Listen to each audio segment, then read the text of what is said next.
You're listening to The Mountain Spirit, a podcast of Christian Appalachian Project. I'm a firm believer that we're all connected by our shared humanity and that finding that intersection sometimes just means having a conversation. Today, we're joined by Kelley St. Germain, founder of Appalachian Memory Keepers, a nonprofit passionately committed to preserving and sharing the history, heritage, and culture of Appalachia. From his roots in Owensboro, Kentucky, to his award-winning work in film and storytelling, Kelley has dedicated his life to honoring the voices of Appalachia before they're lost to time. We'll talk about his journey, the power of authentic storytelling, and why preserving Appalachian identity matters now more than ever. Hi, Kelley. Welcome to the show. Good morning. Thanks for having me. Excited to be here. Well, we're so glad to have you here today to talk about what you do, Appalachian Memory Keepers, and how you got started. And so would you just mind sharing with us? We know that your journey began in Owensboro, as we mentioned in the intro, and it led you to Wake Forest University. So can you tell us your background? Look at you, get that shout in, get that college pride. Tell us what led you from Kentucky to North Carolina and a little bit of like what it was like to grow up in Owensboro and how you ended up at Wake Forest. Yeah, so growing up in Owensboro, everybody goes to, most everybody goes to UK or Louisville. And I guess I've always been kind of the black sheep of the family. So I decided to head over the mountains and went to Wake Forest University in Winston-Salem, North Carolina. And that was in 1985, and have been in North Carolina ever since. Fell in love with it. Yeah, awesome. So how did your early life and education shape your passion for storytelling and for cultural preservation? Well, I think I was really blessed to grow up in a family of storytellers. My father, and specifically my great-grandfather, I remember being probably 3-4 years old and them just telling me stories. My great-grandfather about growing up in rural Western Kentucky, and my dad was a big historian, and it just, I guess it's in the blood. Yeah. I've always been interested in history. I've always been interested in listening to my elders tell stories about how life used to be back when. And, but then being a product of a child of the 80s, when the stock market was going crazy, they call it the decade of greed. I thought, well, I better become a stockbroker. So, that was my intention to, be able to retire by age 40 and, do what I wanted at the age of Wall Street. So when I went to Wake Forest, I had every intention to become a stockbroker, even though, this passion of history. And by my junior year, I had finished my economics degree and realized that I hated it. And so I had a year to go where I could basically, I was blessed that I could, do something else. And it was a no-brainer for me I'm going to get a second major in history. So I did that. And then I was blessed after that, kind of on a lark. I filled out an application for their graduate program and got accepted into that, to my great surprise, and ended up with a master's in history. So. Oh my gosh! So you got bit by that history bug, and then you couldn't shake it loose. I did, and then graduated with my master's and went to work in the corporate field. Worked for a number of different corporations.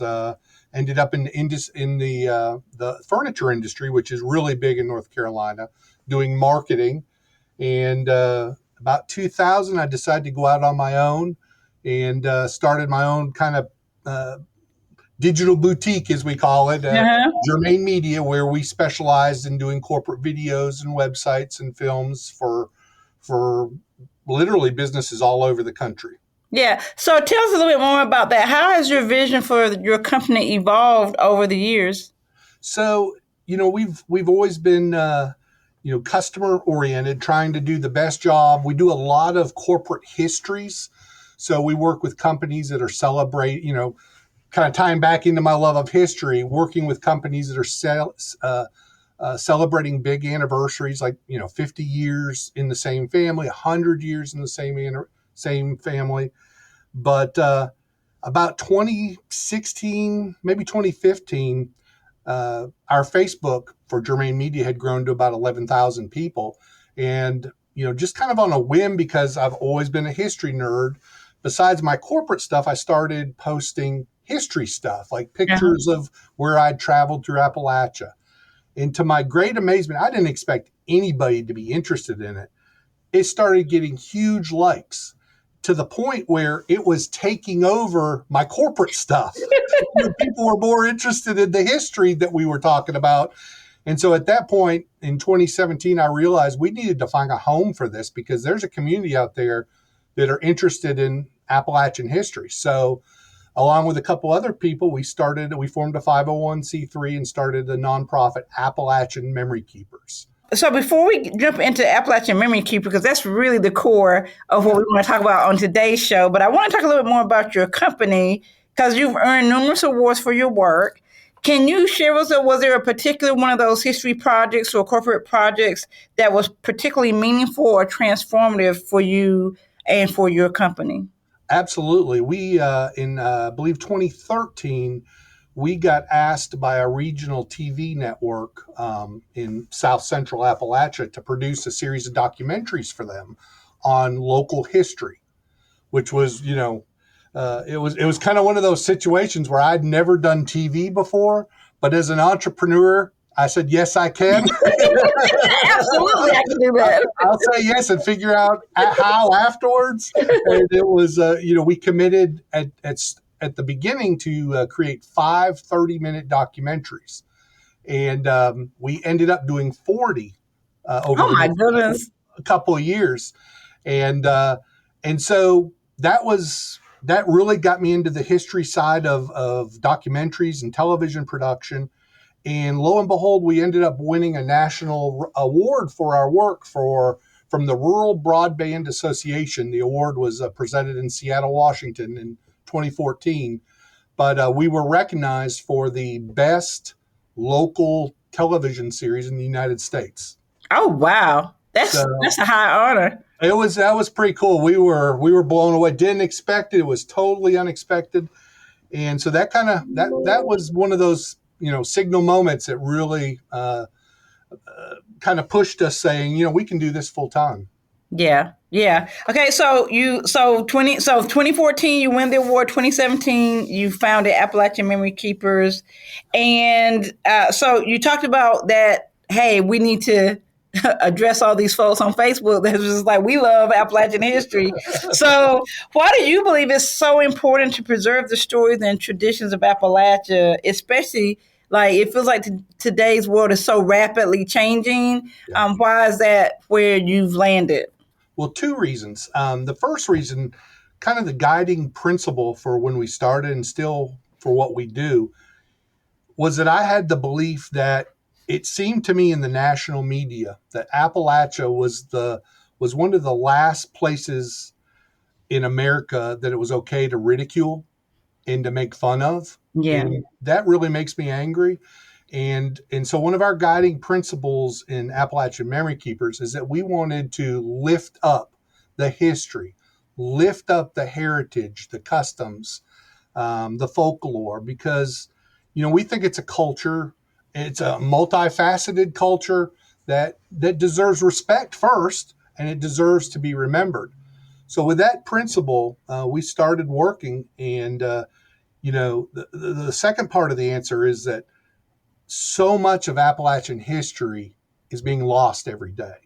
Yeah. I can't tell you in the last 10 to 15 years how many people that we've interviewed for documentaries are no longer here. We've lost them. And how many buildings, barns and old homesteads that we photographed no longer exist. So we really feel like we're kind of on a time crunch to save a lot of this stuff because our society is changing so rapidly. And that generation that was born in the late 30s, 40s, they had life experiences that kids today can't even fathom. I mean, this was, a way of living, that didn't have all the technology. Right. And we think those stories, who knows, we might need that knowledge, that cultural knowledge again one day. And we think it's worth remembering. These were hardworking people that, led interesting lives and stories and knowledge. And so we want to capture it for posterity to the best of our ability. Yeah. So how did you do?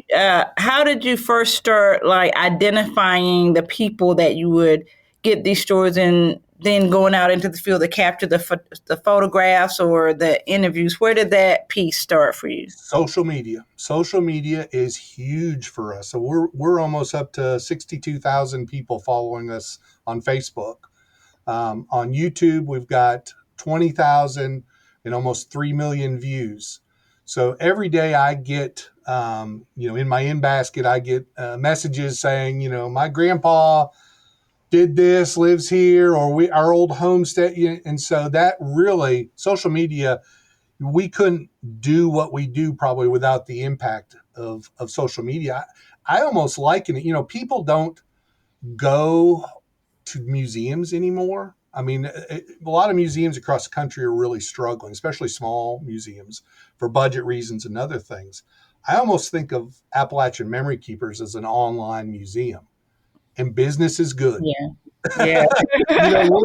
We're able to reach people at 11 o'clock at night in their pajamas with a bit of history. And Yeah. again, going back to our beginning, I was leery that anybody but, extreme history nerds would care. But it turns out a lot of people really do care. Yeah. And that's what I give our success is largely due to being able to reach people through social media.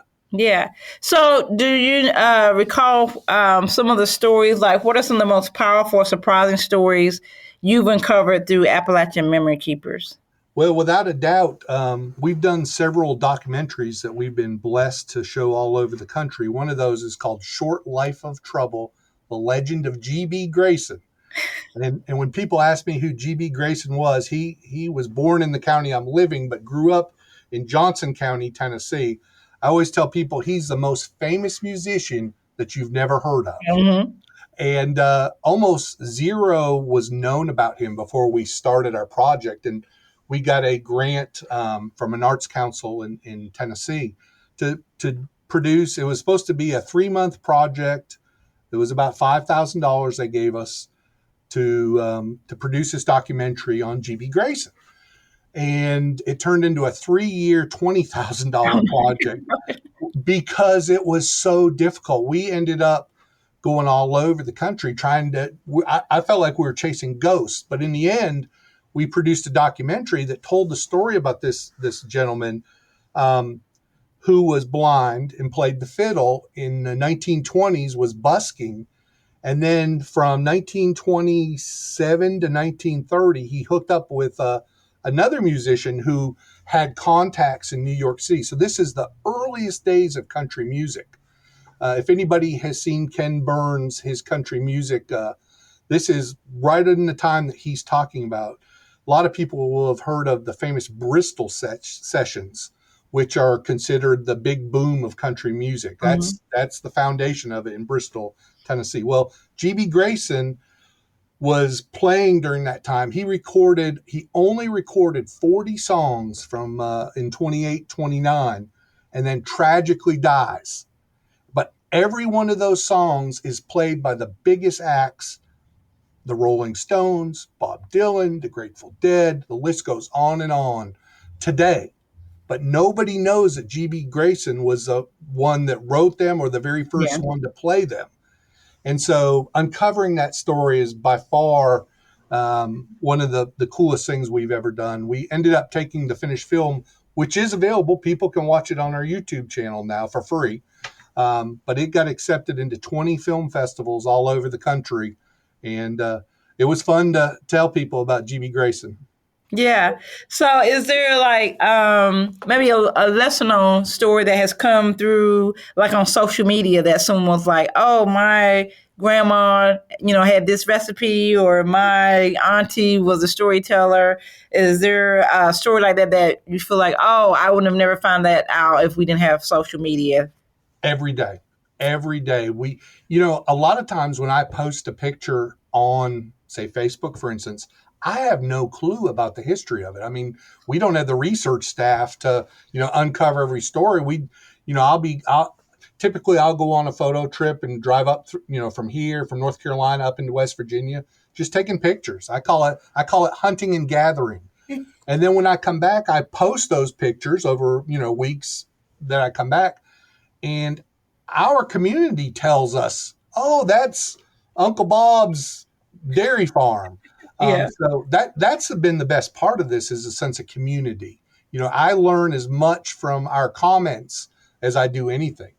Yeah, that's amazing to have sort of organically Yes. grown this community of people who are Appalachian or roots in Appalachia, and that they too are seeking to preserve that family history as well.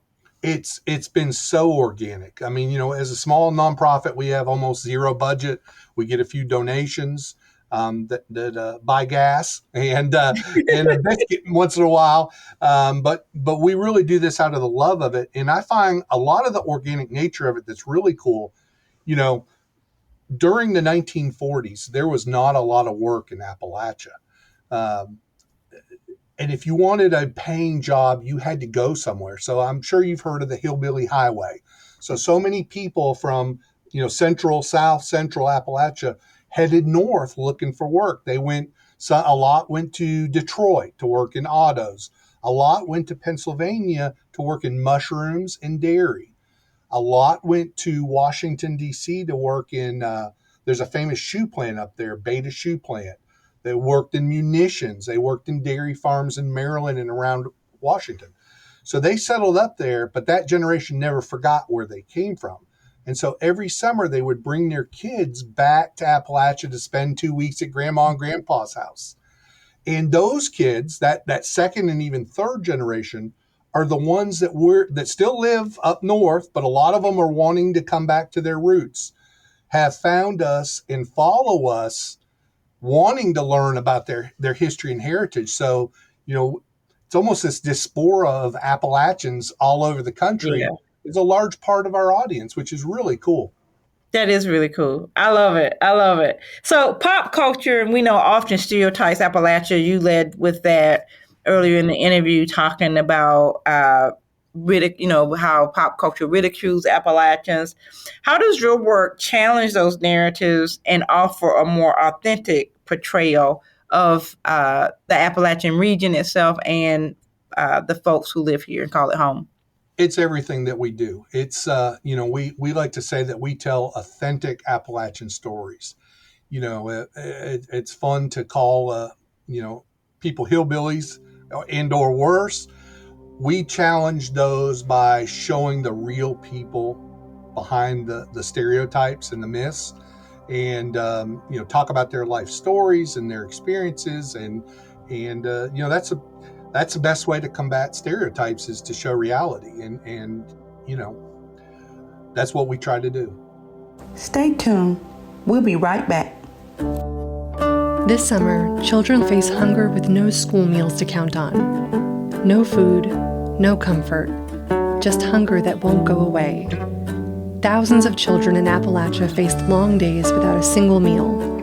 But your gift to Christian Appalachian Project can make a difference. You can help fill empty plates and restore hope.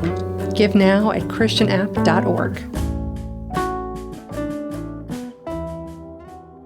I love that work that you all do, and I think providing that outlet for people who are looking for those more authentic portrayals of their family and their family legacy.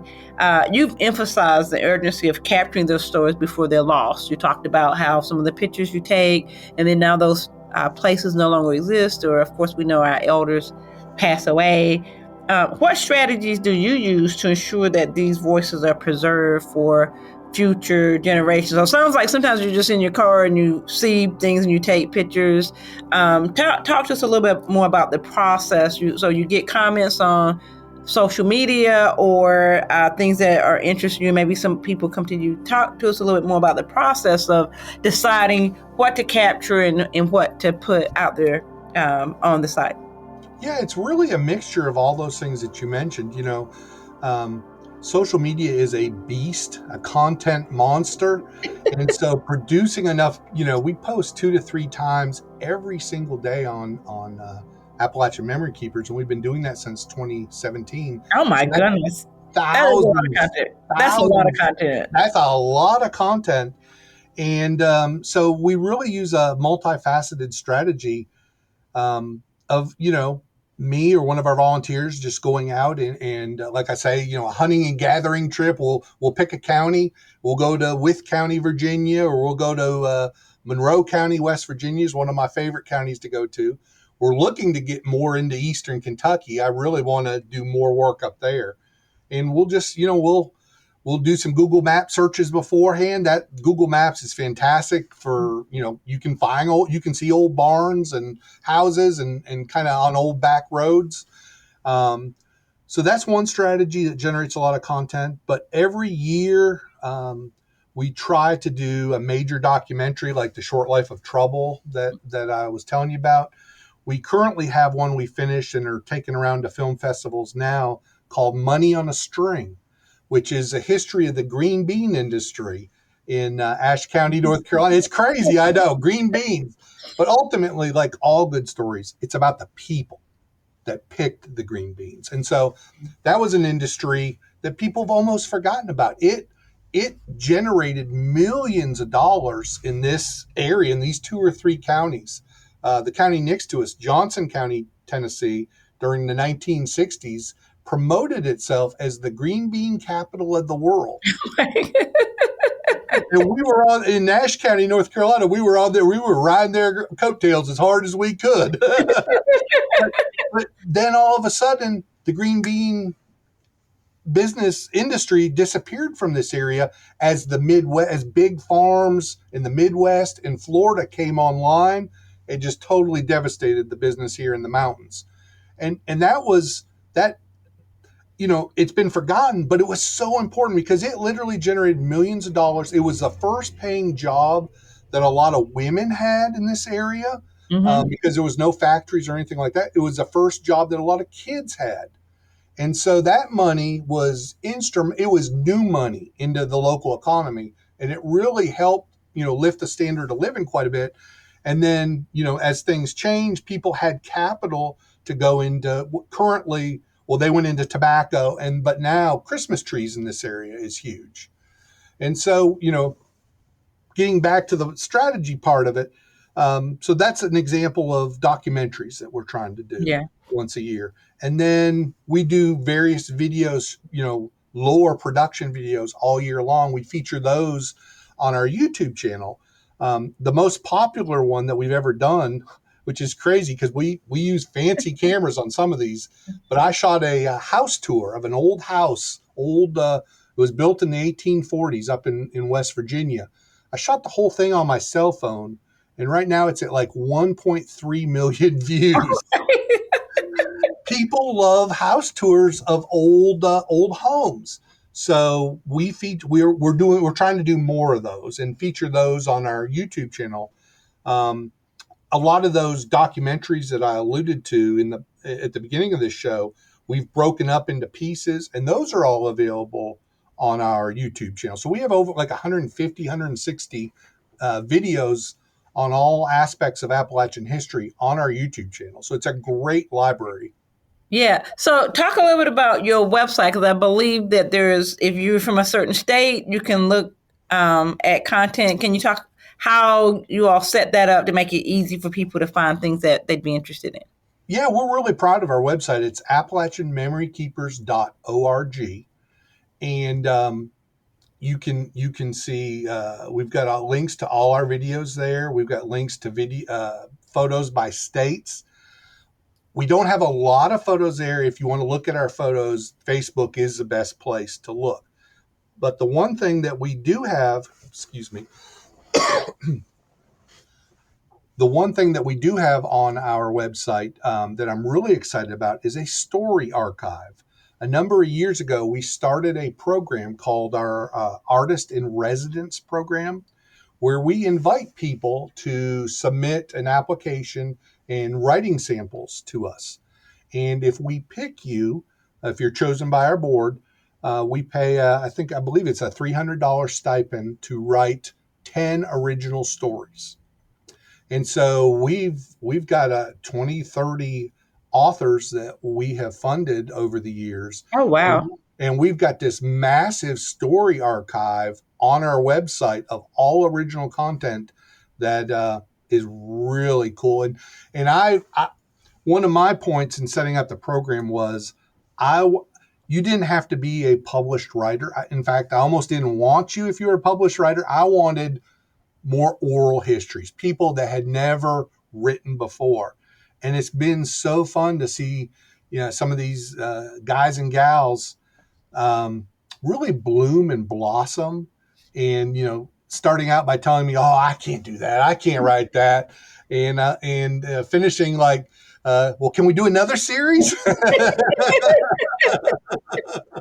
And so it's a really cool archive that I'm really proud of. So is there, have you ever had an opportunity to do someone that you knew personally or someone in your family? And if so, what did that mean to you? Definitely some friends. Family things we've done have kind of been, we've kept in the family. We've not published them. But certainly some friends, people that I've met through social media and who've become friends who, maybe invite me to come to Washington County, Virginia, and take me around. And it kind of has blossomed into some beautiful friendships over the years. Yeah, that sounds very cool. Anything I didn't ask you that you'd like to share with our audiences about why this work is important to you? Absolutely. This work is important because we have captured things that people don't know, don't realize, or have been forgotten. One of the proudest things that I am of the work that we've done, we have done a number of videos on African Americans in the Appalachian Mountains. And there used to be a lot of communities in each county of African Americans. And over the years, most of them left the region primarily for work, trying to find jobs. They went to Charlotte, or again, they went to Philadelphia to work in tire plants. I've documented stories. So there's one community in particular in Boone, North Carolina. If people have heard of Boone, the home of Appalachian State University, there's a community there called Junaluska that has a fascinating history, and they're doing work to try to save it now. But we were able to interview people, elders in the community about 10, 12 years ago that have since passed. And we've done that for various communities all around our area. And I think we've got 8 or 10 videos on our YouTube channel that document a way of life that no longer exists. You would never know they were here, but thank goodness we were able to capture these stories.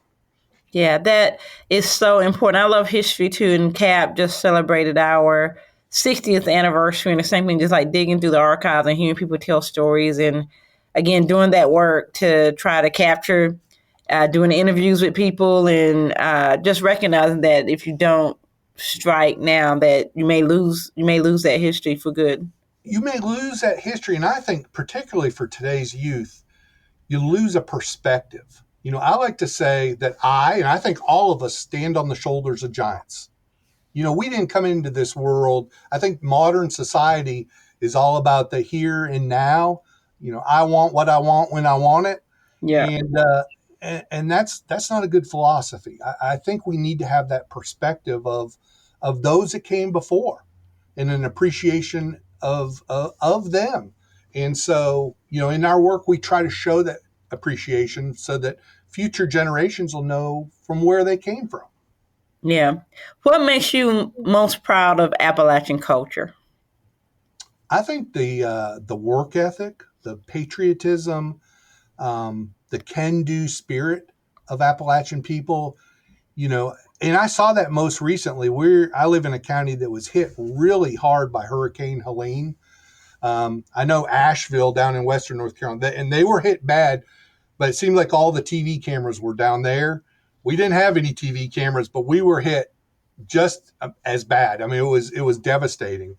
And it's easy to kind of get to be sour about today's society and people.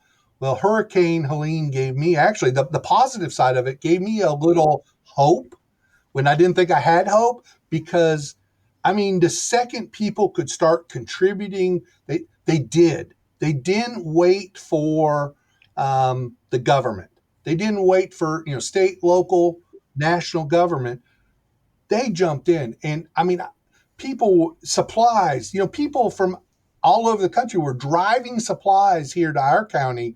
We were stockpiling. Every school in the county was a distribution point. And, we had people on four-wheelers that brought them in, trying to go out and help people that were stranded. And, it was a beautiful thing. And so that spirit right there, I think, is, if something can come out of a tragedy, which Hurricane Helene was a tragedy for a lot of people, and it still is today. It's not over. There's still a lot of people dealing with that. And my heart goes out to the people in Texas, because we've just come through that. That spirit, I think, needs to be celebrated more in our society today. Yeah, love it, love it, love it. Kelley, our time has already come to a close. We never let our guests get out without asking them this question. The mission of Christian Appalachian Project is building hope, transforming lives, and sharing Christ's love through service. Hope, transformation, love, and service. Which of these values resonates with you deeply, and why? I would have to say service. I think, so much of what we do is volunteer driven, and it's because our volunteers and myself have a sense of service, of preservation, of making sure that these peoples and their lives and their history and their struggle, it is pertinent today. And so we serve, hopefully, future generations by preserving this and making it available to them. Love it, love it. Kelley, thank you so much for sharing your work with us. I hope folks will check out your YouTube channel and your website. You remind us that stories are more than memories. They're bridges between generations and blueprints for belonging. I thank you so much today for being on the show. Thank you so much. We appreciate the time. Our guest today has been Kelley St. Germain, founder of Appalachian Memory Keepers, a nonprofit passionately committed to preserving and sharing the history, heritage, and culture of Appalachia.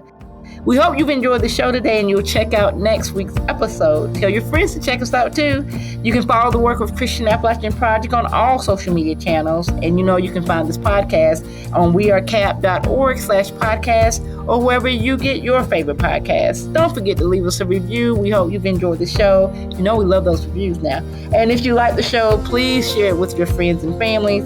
And we so much would appreciate it. Be sure to subscribe so that you never miss a new episode. And we'll see you next week.